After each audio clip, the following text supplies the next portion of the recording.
नमः श्रीवर्धमानाय निर्धूतकलिलात्मने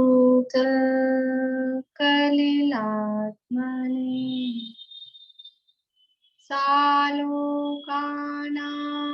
त्रिलोकानां यद्विद्यातर्पणायते यद्विद्यातर्पणायते सकल पापमल प्रक्षालक श्री वर्धमान को करुण नमन लोकालोक प्रकाशित करन जिनकी विद्या है दर्पण जिनकी विद्या है दर्पण।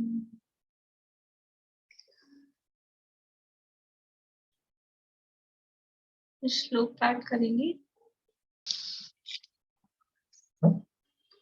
रत्नकरण शावकाचार नामक की ग्रंथ है, इसके अंतर्गत यहाँ हमारा प्रकरण चल रहा है।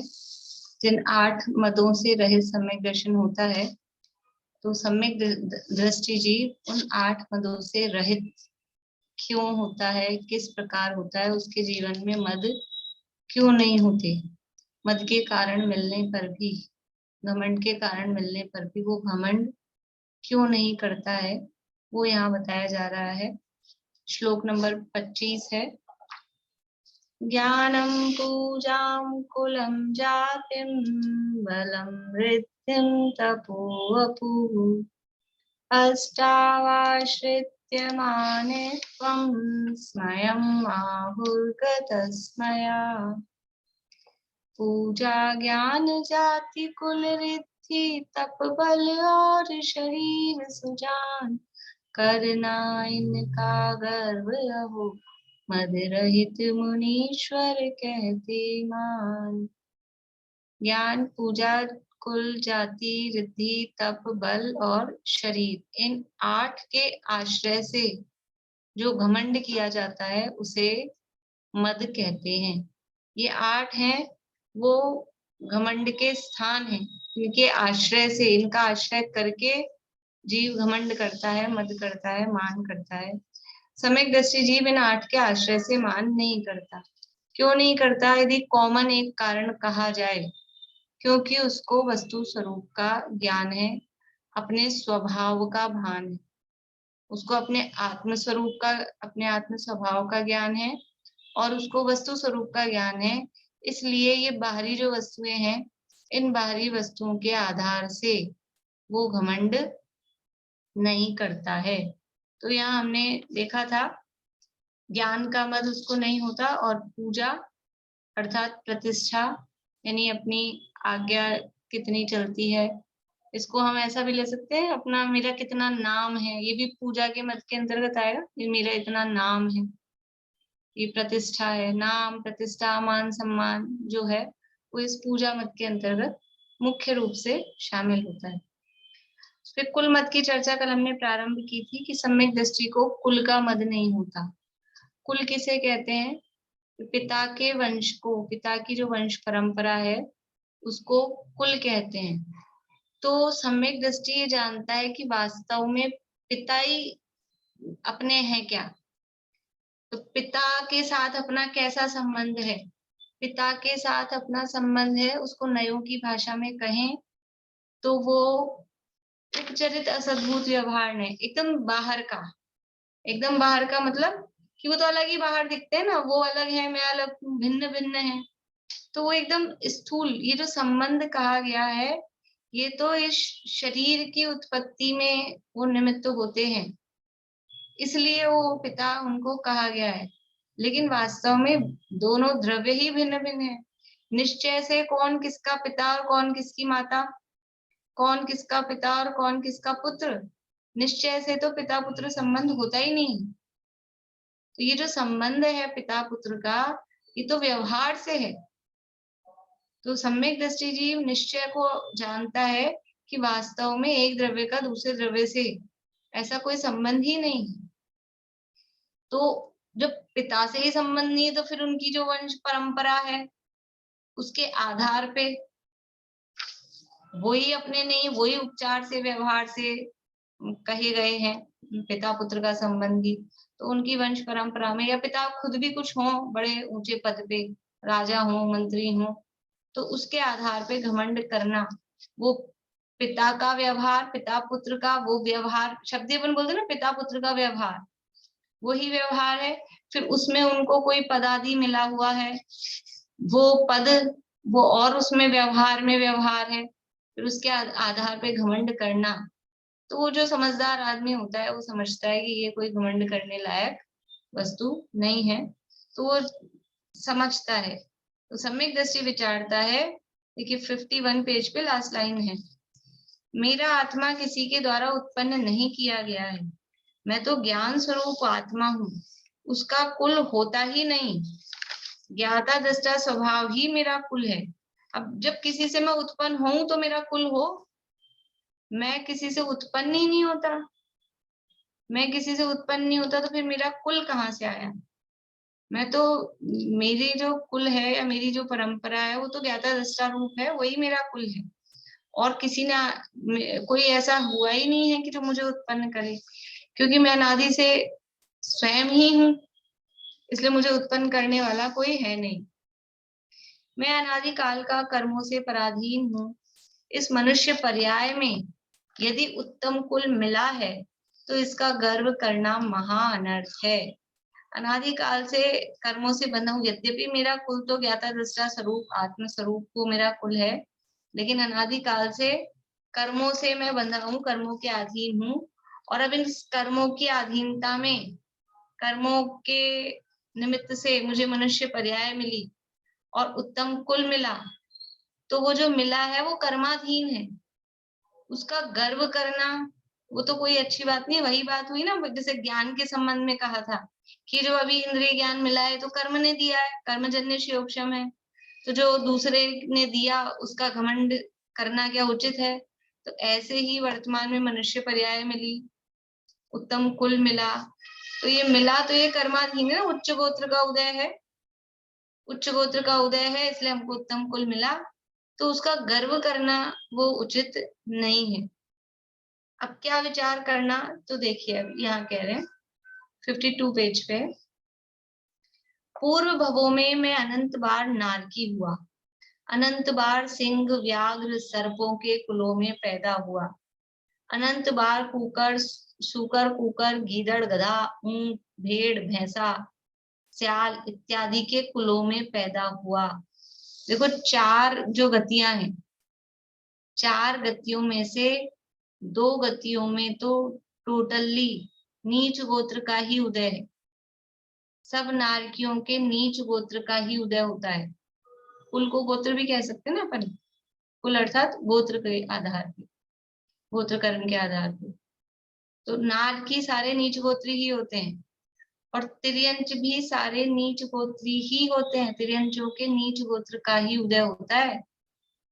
कि कैसी बात करते हो, हम तो वो डॉग शॉप पे जाते हैं तो वहां एक से एक उत्तम जाति के कुत्ते होते हैं, कि वो भले ही उनकी जातियां वातियां, एक तो स्ट्रीट डॉग होते हैं, ये तो नीची जाति के हैं, और वो बढ़िया एक से एक स्टैंडर्ड के लोग, स्टैंडर्ड का डॉग, कि नहीं, वो सब उदय उनका कौन सा, जो भी तिर्यंच होंगे वो नीच जाति का ही उदय है।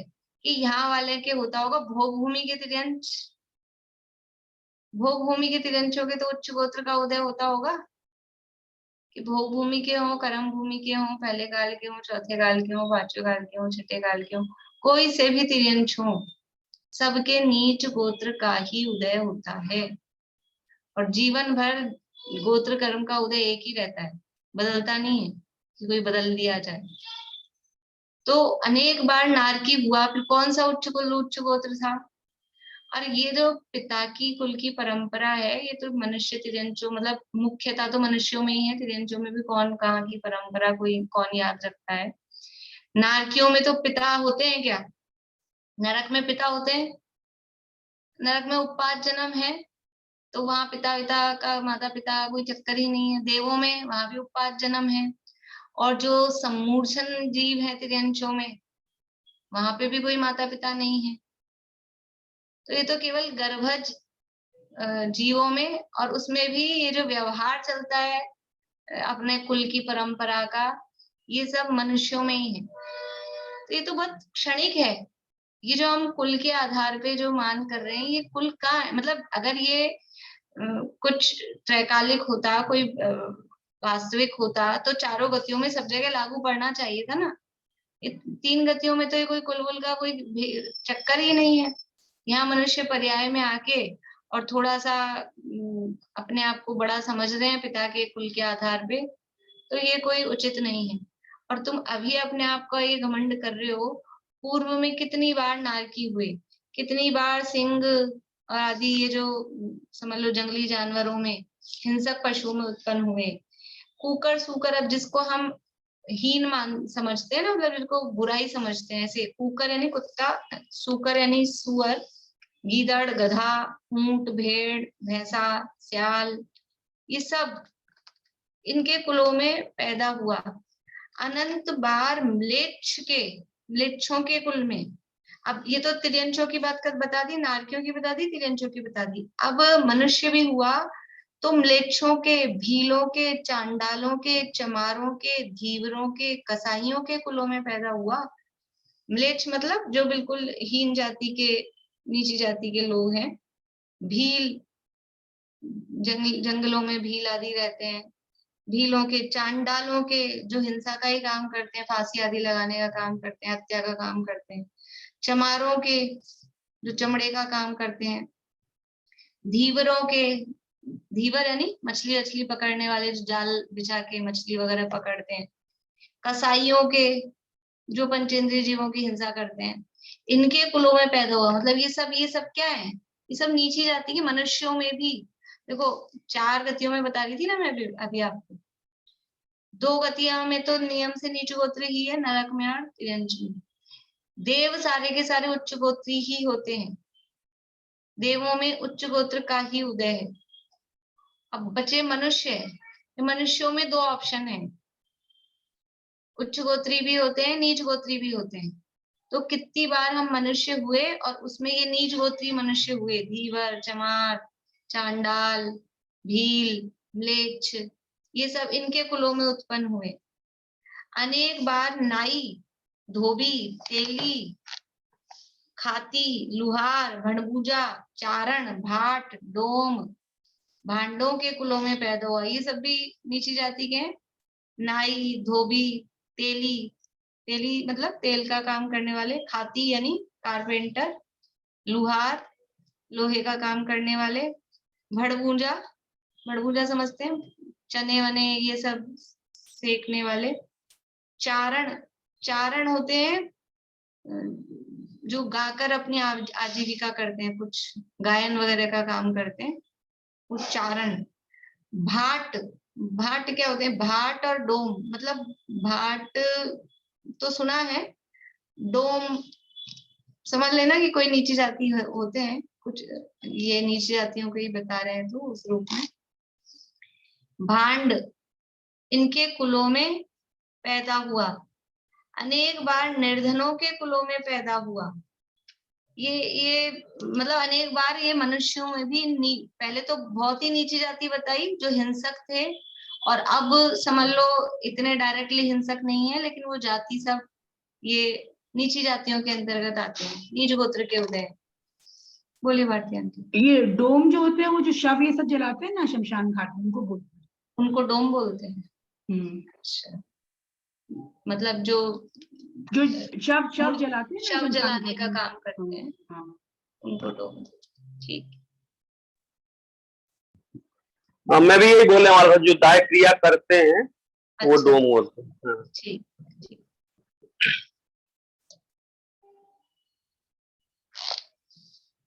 कभी किसी शुभ कर्म के उदय से ब्राह्मण, क्षत्रिय, वैश्यों के कुलों में आकर पैदा हो गया। अब ये उच्च गोत्री कहलाते हैं, ब्राह्मण, क्षत्रिय, वैश्य। 4 प्रकार के कही जाते हैं ना, ब्राह्मण, क्षत्रिय, वैश्य और शूद्र, ये अपने भी समाज में। तो ब्राह्मण, क्षत्रिय, वैश्य तो उच्च गोत्री हैं, और जो शूद्र होते हैं वो नीच गोत्री होते हैं। तो शुभ कर्म के उदय से उच्च गोत्र का उदय हुआ तो ब्राह्मण हो गया, क्षत्रिय हो गया, वैश्य हो गया, इनके कुलों में आकर पैदा हो गया। तो अब कर्म के किए कुल में आकर गर्व करना बड़ा अज्ञान है, क्योंकि ये जो कुल में पैदा हुआ, ये जो कुल मिले हैं, ये तो गोत्र कर्म के उदय से मिले हैं ना। उच्च गोत्र का उदय है तो इनमें उत्पन्न हो गया, नीच गोत्र का उदय है तो उनमें उत्पन्न हो गया था। तो ये कर्म के किए कुल में आकर गर्व करना बड़ा अज्ञान है। इस कुल में मुझे कितने दिनों तक रहना है? ये जो घमंड कर रहे हो, ये कितने दिनों का कुल है जिसका घमंड कर रहे हो? तो अभी पंचम काल में 100 साल का, इससे अधिक तो नहीं है। तो ये 100 साल का, इसके बाद क्या होगा? गर्व करके जो कर्म बंधेगा और फिर उसके माध्यम से जहां पहुंचोगे, फिर ये उच्च कुल रहेगा क्या? फिर ये उच्च गोत्र का उदय रहेगा क्या?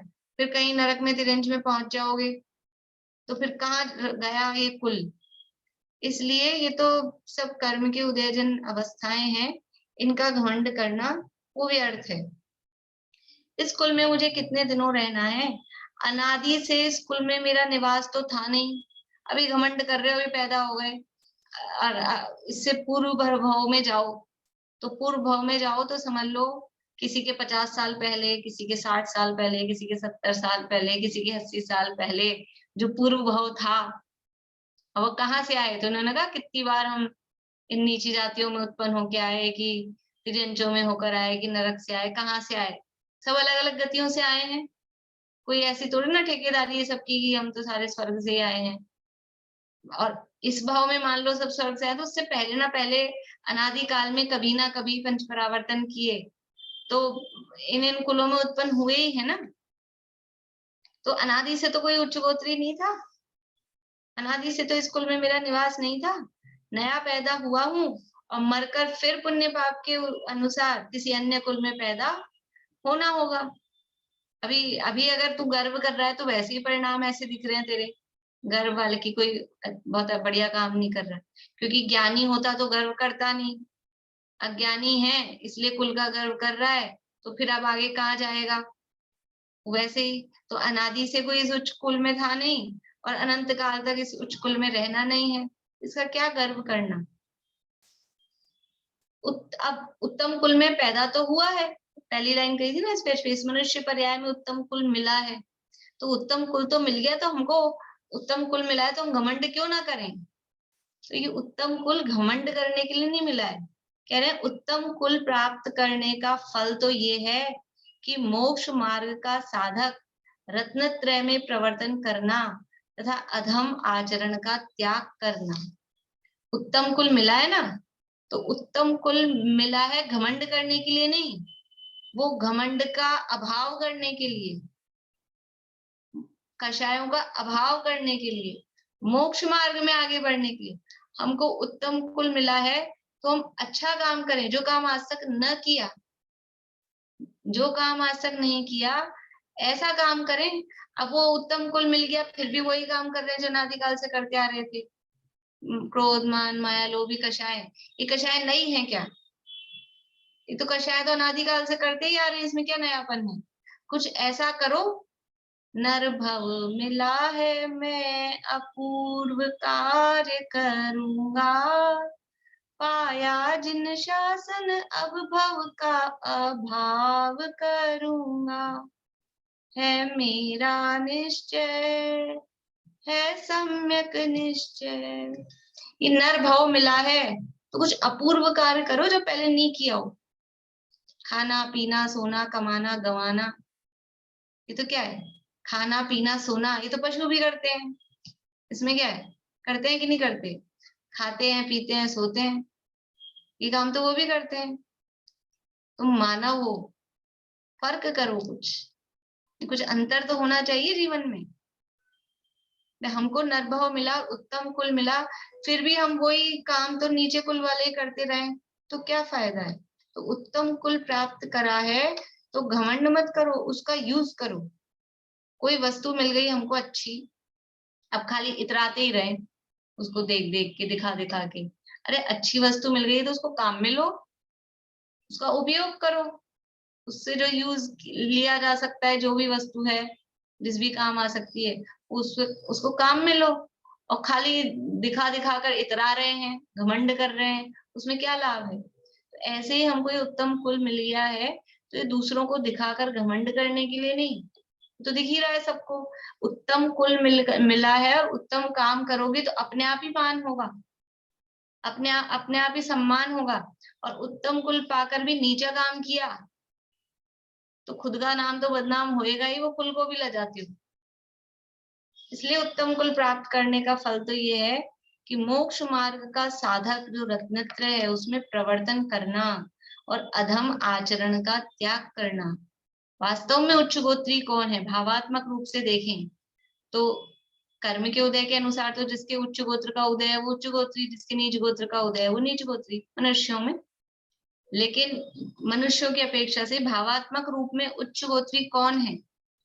कि जिसकी प्रवृत्ति और जिसका आचरण वो धर्मानुकूल हो और शारीरिक स्वास्थ्य के अनुकूल हो, तो वो उच्च गोत्री है। यानी उसके वो जो प्रवृत्ति कर रहा है, वो जो आचरण कर रहा है, वो उसकी आध्यात्मिक और शारीरिक स्वास्थ्य वर्धक हो, आध्यात्मिक स्वास्थ्य भी उससे वृद्धि को प्राप्त होता हो और शारीरिक स्वास्थ्य को भी नुकसान ना होता हो, वो है उच्च गोत्री भावात्मक रूप से। और जिसके आचरण और प्रवृत्ति ऐसी है कि जो उसका आत्मिक स्वास्थ्य और शारीरिक स्वास्थ्य दोनों के लिए ही वो नुकसानदायक होता हो, वो है नीच गोत्री। अभी समझ लो, उच्च कुल में पैदा हुए बाहर में, तो कर्म रूप से नीच गोत्र कर्म का और उच्च गोत्र कर्म का उदय जीवन भर वही रहता है, वो बदलता नहीं है।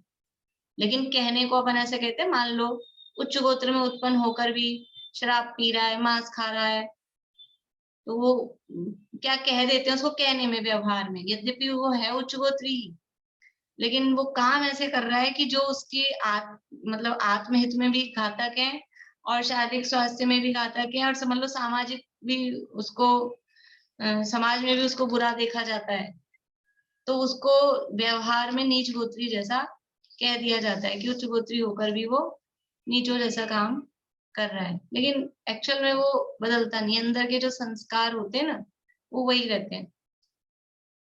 और कोई नीच गोत्री हो तो अच्छा आचरण करता हो, खान पान अच्छा हो, धार्मिक हो, तो उसको व्यवहार में उच्च गोत्री जैसा कहा जाता है।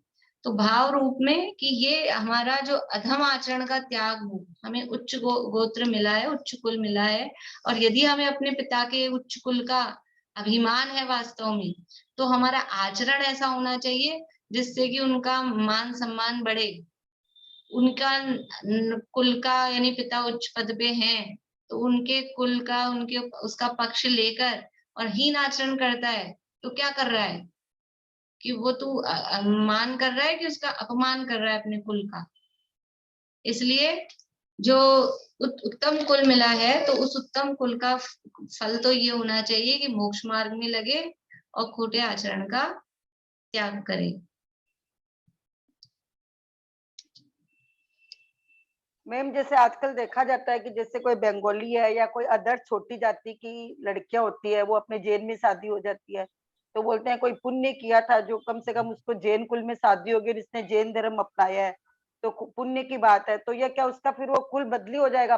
जिसकी शादी हो गई ना, तो फिर वो उसमें क्या बोला जाएगा कि उसका कुल का परिवर्तन हो गया? देखो, गोत्र कर्म का उदय तो ये नियम है, गोत्र कर्म का उदय तो जीवन भर वही रहता है। अब वो लड़की का नीच गोत्र में वहां जन्म हुआ था, अब या तो ये हो सकता है कि अंदर से उसकी उच्च गोत्र का ही उदय हो जन्म से, इसलिए उसकी यहाँ शादी हो गई, एक तो ये हो सकता है। और दूसरा ये हो सकता है कि उसके नीच गोत्र का उदय था जन्म से, और यहाँ शादी होने पर भी उदय अंदर नीच गोत्र का ही रहेगा।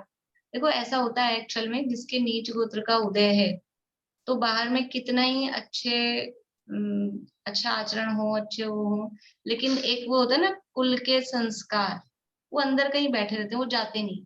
जिसके उच्च गोत्र का उदय होता है वो भले ही कितना हीन आचरण करे, लेकिन वो अब वो ऐसा होता है, अनुभाग भी होते हैं ना कर्मों में। उच्च गोत्र है, नीच गोत्र है, तो उसमें अनुभाग भी है। हमारे उच्च गोत्र का उदय है और उसके अनुभाग भी अच्छे हैं, तो हमारा वो दोनों एक सा दिखता है। लेकिन किसी के उच्च गोत्र का उदय होने पर अनुभाग उसके हीन है, तो उसका आचरण खराब दिखता है, वो काम ऐसे करता हुआ दिखता है नीच गोत्रों के जैसे। किसी के नीच गोत्र का उदय है लेकिन उसके नीच गोत्र के अनुभाग हल्के हैं, तो नीच गोत्री होने पर भी काम अच्छा करता हुआ दिखता है, आचरण अच्छा दिखाई देता है। तो इसलिए थोड़ा सा वो हमको ऐसा लगता है कि अब इसके कौन से गोत्र का उदय है। पर दिखता नहीं है हमको, हम तो मोटा मोटा अनुमान लगाते हैं। हमारा जन्म से हम जैन कुल में उत्पन्न हुए हैं, तो हम उच्च गोत्री हैं, ये हमको समझ में आता है। और अन्य जो कोई जीव हैं, जो भी हों, उनके जिस भी गोत्र का उदय हो, तो अनुमान लगाया जा सकता है, अंदर वो उदय दिखता तो है नहीं, लेकिन वो संस्कार नहीं जाते। जैसे समय सार में पुण्य पाप अधिकार में एक उदाहरण दिया कि एक शूद्रा मतलब नीच जाति की स्त्री थी, और उसके गर्भ से एक साथ जुड़वा पुत्र उत्पन्न हुए। एक तो उसके घर में ही रहा और एक ब्राह्मण के घर में पल गया, जन्म से ब्राह्मण ने पाला। तो वो जन्म से जिसको ब्राह्मण ने पाला, वो बिल्कुल मध्य मास मधु किसी के हाथ नहीं लगाता, बिल्कुल ब्राह्मणों की जैसे शुद्धता से रहता है। और ये जो इसी के घर में रहा, तो इसके घर में तो मांस मद्य शराब ये सब चलती थी, तो ये शराब पीता है मांस खाता है, और वो शराब नहीं पीता मांस नहीं खाता। लेकिन दोनों की जाति क्या है, मतलब दोनों का गोत्र कौन सा है रहेगा, तो वो जन्म तो वहीं से हुआ है ना, शूद्र ही है ना दोनों। तो वो वहां तो पुण्य पाप की एकता बताने के लिए वो दिया है। इसी तरह से अंदर के संस्कार वो कभी ना कभी वो जागृत होते हैं। जैसे अंजन चोर है ना, अंजन चोर, तो वो चोर था क्या, वो राजकुमार था, लेकिन समझ लो राजकुमार होकर भी काम कैसे करने लगा, चोरी का, ये काम खोटा करने लगा नीचों के जैसा। लेकिन वो संस्कार जो उच्च गोत्र के थे, वेश्या के पास जाता था, वेश्या ने तो कहा था वो हार ला के दो, कहानी तो पता है ना सबको। अब देखो जहाँ एक व्यसन होता है वहां सारे व्यसन आ जाते हैं। तो चोरी का व्यसन पड़ा, वेश्या का व्यसन था तो चोरी का व्यसन, सब कनेक्शन हो जाते हैं एक दूसरे में। तो ऐसे व्यसनों में पड़ा उच्च गोत्री होकर भी, राजा का पुत्र होकर भी। तो उस समय उसके उच्च गोत्र के अनुभाग हीन हो गए। और फिर क्या हुआ, फिर जब वो शमशान में पहुंचा और वो सेठ जी को वो छीका लगा हुआ देखा पेड़ पे, ये क्या कर रहे हैं, तो वापस वो जो अंदर के उच्च गोत्र के संस्कार थे वो जागृत हुए, और उसने समझ लो नमोकार मंत्र बोला, भगवान की आराधना की, फिर दोबारा नहीं गया वेश्या के पास। फिर कहाँ, फिर उसके संस्कार कैसे जागृत हुए कि वहां उन सेठ जी के पास ले चलो, मुझे भी जिनालयों के दर्शन कराओ। तो वो अंदर रहते हैं संस्कार, ठीक है। वो इस तरह से, अब जो भी जिस भी तरह के हों, बोलिए रेखा जी। जैसे आपने उदाहरण बताया कि शूद्रा का बेटा ब्राह्मण के यहाँ पला, तो उसमें एक नीच गोत्र का संस्कार कैसे वापस आया उसके अंदर?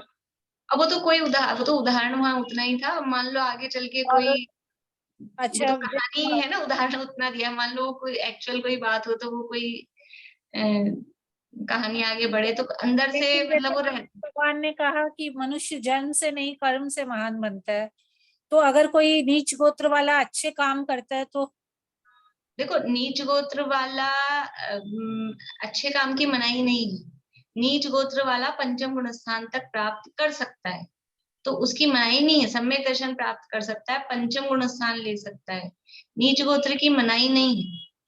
लेकिन और एक बात जो भी मैंने कही ना, आप कह रहे हो वो अच्छे काम करता है, तो नीच गोत्र के अनुभाग उसके बहुत हल्के हो गए, वो अच्छे काम करता है। अब आगे उसको नीच गोत्र नहीं बंधेगा, लेकिन अभी जो उदय है, वो उदय तो उदय है। पूर्व में उसने ऐसे पाप किए थे, अभी अपने इसमें आने वाला है आज कार्तिकेय अनुप्रेक्षा में, कि पुण्य कर्म के बंध के कारण क्या है, पाप कर्म के। तो नीच गोत्र पाप प्रकृति है, तो वो कैसे बंधा था, पर आत्म निंदा प्रशंसे सदा सद्गुणोच्छादनोद्भावने च नीचेर गोत्रस्य। तो पूर्व में ऐसे काम किए होंगे तभी उदय तो नीच गोत्र का है। मनुष्य जन्म से नहीं कर्म से महान बनता आपने है, एक बार कहा था। ये स्थूल कथन है। स्थूल कथन इसलिए है, और वो पुरुषार्थ की प्रेरणा के लिए। लेकिन आप अभी वर्तमान में आप अपने कर्मों से ऐसा नहीं कर सकते कि जहां परिवर्तन संभव है वहीं कर सकते हैं। जहां आप ऐसा अभी इसी भाव में ऐसा करो कुछ कर्म करके कि स्त्री पर्याय की जगह पुरुष पर्याय प्रकट कर लो इसी भाव में, तो नहीं, अब आप जैसे ऐसा नहीं बच्चे कर लोग, सकते। अगले भाव में नहीं, हम पुरुष बने ऐसा तो हम कर सकते हैं। इस नहीं, भाव में बच्चे लोग सम्यक कई दर्शन बार, भी कर लो तो भी अभी स्त्री से पुरुष नहीं हो जाओगे। बोलिए। कई बार बच्चे लोग जैसे बोलते हैं, कोई मुस्लिम फ्रेंड को बना ली से कोई, तो हम लोग मना करते हैं कि वो मुस्लिम है, उसको उससे दोस्ती मत करो।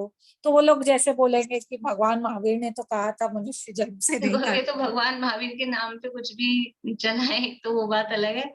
हम बहुत सारे, क्योंकि हम कॉमन स्कूल ऐसे अजैन स्कूलों में क्रिश्चियन स्कूलों में पढ़ते हैं ना, तो वहां तो इस तो तरह की बच्चे बातें सामान्य मानव ऐसा धर्म की बराबर होती है। है। देखो फ्रेंडशिप में वो क्या है वो उस हिसाब से देखते हैं, लेकिन यहाँ जैसी हमारी संगति होती है, संगति का असर वो आता है, इफेक्ट पड़ता है। यद्यपि सर्वथा उसका निषेध नहीं है। बनारसी दास जी अकबर के साथ बैठ के शतरंज चौपड़ आदि खेला करते थे। वो अकबर, लेकिन अकबर का तो आप लोगों ने अगर पढ़ा हो ध्यान हो हिस्ट्री में, तो वो काफी मतलब वो मुसलमान जैसा नहीं था। उसने अलग ही अपना एक धर्म भी चलाया था दीन इलाही करके, और वो काफी मतलब सात्विक प्रकृति का था अकबर। लेकिन अगर हमारे दोस्त हम ये सोचें कि सब इसमें क्या है, मनुष्य जन्म से नहीं कर्म से मान बनता है तो ये अच्छा आदमी है, ठीक है। अगर ऑफिस वगैरह में या ऐसे हमको अब संपर्क होते हैं सभी जाति के सभी तरह के लोगों से, वो एक बात अलग है। लेकिन अगर हम फ्रेंडशिप इस लेवल पे बनाते हैं कि हमारा आन जान खान पान व्यवहार, तो वहां वो उचित नहीं है, क्योंकि उनके नीच पुत्र, ये जो हम म्लेच्छों के कुल में शब्द दिया है ना, ये सब म्लेच्छों के अंतर्गत आते हैं मुसलमान आदि। तो वो मतलब कुछ ना कुछ फिर वो हमारी संगति ऐसी होती है, तो हमको बुराइयां भी अच्छाइयां दिखने लगती है। अभी क्यों दिख रहा है ये चीज? क्योंकि हमारा बचपन से वो स्कूलिंग और वो सब ऐसी जगहों पे हुआ है, वहां यही सिखाया जाता है, वहां इसी तरह का बताया जाता है। तो किसी देखो किसी को छोटा बड़ा ऊंचा नीचा देखना ये नहीं कहा जा रहा है यहाँ पे। सभी जीव समान है, लेकिन जो पर्याय में अंतर है और उसके आधार पे जो व्यवहार में अंतर होता है वो होता है। वो व्यवहार अपनी जगह है, और सबको समान देखना ये निश्चय का पक्ष है। द्रव्य रूप से सब समान है, तो सब समान है तो सबको एक साथ ट्रीट करें, सबको एक साथ ट्रीट करें। सब समान है कहाँ? हमारे घर में बुजुर्ग होते हैं जिनके दांत नहीं है, उनके लिए अलग तरह की खान पीन की चीज बनाते हैं, हम अपने लिए अलग तरह की। छोटा बच्चा है 6 महीने का तो उसके लिए अलग बनाते हैं। सब समान है, सबको एक साथ खाना खिला दो। बीमार है तो उसके लिए अलग बनेगा, कोई मेहमान आएगा तो उसके लिए अलग बनेगा। कहाँ हम समानता करते हैं? सब समान है तो फिर जो अपने घर में मेड आती है उसको तो बिठा के रखो सोफे पे, ला बेटा हम समान है तो झाड़ू पोछा मैं करती हूँ। कहाँ समानता करते हैं? पर्याय में व्यवहार में भेद करते ही है ना। तो वो वहां हम समानता की बात नहीं करते, और जहां हमको अपना विषय विषय का पोषण करना होता है वहां हम सब समान है और कर्म और धर्म वहां वो लगाते हैं। तो वो एक समझ लो सही विचारधारा, मतलब वो खाली एक पक्षीय सोच है। थोड़ा और ब्रॉड माइंड से सोचें। धर्म को खाली धर्म दकियानूसीपना नहीं है, धर्म में दकियानूसीपना नहीं दिखाया सिखाया गया है, लेकिन जो वास्तविकता है समानता की दृष्टि से सबको समान देखना कहा है, लेकिन जहां अंतर है वहां अंतर भी है। तो यहाँ क्या सिखा, देखो यहाँ यही तो सिखा रहे हैं कि तुम अपने कुल का क्या घमंड कर रहे हो। तुम खुद कितनी बार ये सब हुए हो ना, हम पूर्व में कितनी बार समझ लो लेट हुए तो मुसलमान हो गए, कि हम सिख हो गए, कि हम ईसाई हो गए थे पूर्व में कितनी बार। और हमने क्या मांस मदिरा भक्षण नहीं किए हैं पूर्व में। लेकिन अब उत्तम कुल में उत्पन्न हुए हैं, तो वो खाली घमंड मत करो उस कुल का, और उस कुल में जो उत्तम काम किए जाते हैं अपने कुल को देखो। फिर अगर कुल का घमंड है तो हम किन के कुलों के? हम तीर्थंकरों के कुल के हैं। हमारा जो वंश है, देखो अपने जो वंश है इक्ष्वाकु वंश, और ये सूर्यवंशी चले ना, वंश परंपरा, भरत चक्रवर्ती के पुत्रों से शायद थोड़ा उसमें कुछ भी बदलाव भी हो सकता है। ऐसा है कि एक से सूर्यवंश चला, बाहुबली से चंद्रवंश चला, इस तरह से महावीर भगवान नाथ वंश में हुए, ये अलग अलग वो यादव वंश में हुए, तो ये वंश परंपरा। तो हम भी कहीं ना कहीं इन्हीं में से आए होंगे ना, अपने तीर्थंकरों के कुलों में से तो हम जैन हुए, तो हमारा जो जैन कुल परंपरा से चलता आया वो इन्हीं कुलों में से कहीं होगा ना। तो हम इन तीर्थंकरों के कुल के हैं, ये ऐसे कहने की बात नहीं हम तीर्थंकरों के कुल के, ऐसे ही कह दिया। वास्तव में वो परंपरा से कहीं ना कहीं से उन्हीं उसी कुल से तो आए होंगे। तो हम तीर्थंकरों के कुल के हैं, तो थोड़ा उस कुल का मान रखें कि तीर्थंकरों ने क्या काम किया था, हमारे पूर्वजों ने क्या काम किया। जितने पुराण उठा के देखो, उन्होंने उनको वैराग्य हुआ, उन्होंने दीक्षा ले लिया, फिर मोक्ष चले गए। हम क्या कर रहे हैं ऐसा कुछ काम? उन्होंने तो ये पद प्राप्त किया, पंच परमेष्ठी पद प्राप्त किया, अरहंत सिद्ध पद प्राप्त किया। तो उसका कुछ गर्व लाकर वो काम हम करें, अपने आचरण को उत्तम रखें। देखिए, उत्तम कुल प्राप्त करने का फल तो यह है कि मोक्ष मार्ग का साधक रत्न त्रय में प्रवर्तन करना तथा अधम आचरण का त्याग करना। ऐसा भी विचार करना, मुझे पुण्य के प्रभाव से उत्तम कुल मिला है, इसलिए नीच कुल के मनुष्यों के समान अभक्ष्य नहीं खाना चाहिए। हाँ, ये विचार करना कि मुझे उत्तम कुल में मिला है, तो अपने कुल का अगर गर्व है तो अपने आचरण वैसा होना चाहिए। नीचों के जैसा अपना आचरण नहीं होना चाहिए। तो सभी करते हैं, सभी चलता है, और हमको तो अपने उत्तम कुल की, हम कुल के अनुसार आचरण करने में शर्म आती है। स्थिति क्या हो रही है हमारे कुल में? जैन कुल में हमारा जन्म हुआ, तो जैनों का आचरण क्या है? दिन में भोजन, छान के पानी, नित्य जिनालय जाना। ये तो बहुत स्थूल बाहरी चिन्ह है। हमको दिन में भोजन करने में शर्म आती है कि कोई होता ही नहीं है, 4-5 लोग होते हैं, शादी में जाओ तो शर्म ही आती है, कोई होता ही नहीं। तुम्हें शर्म आती है दिन में भोजन करने में? होटल में नहीं खाएंगे तो सब तो खाते हैं, हम ही नहीं खाएं, मुंह ताकते रहे, शर्म आती है? अरे तो मुंह तो तुम ताक रहे, वो थोड़ी ना ताक रहे, तुम्हें कहीं की शर्म आ रही है? कहीं बैठ के पानी छानना पड़े किसी के सामने तो शर्म आती है, देखो पानी छान रहे, इसलिए वो बोतल खोली और पी जाते हैं। शर्म आती है? अपने कुल के अनुसार आचरण करने में शर्म आती है, और फिर कुल का गर्व करते हो। काय का गर्व करते हो? कुल का गर्व है तो अपने कुल के अनुरूप आचरण करो। आलू प्याज जमीगंदे ये नहीं खाने में शर्म आती है, ये खाने में स्टैंडर्ड लगता है। कहाँ अपने कुल के अनुरूप आचरण करते हैं?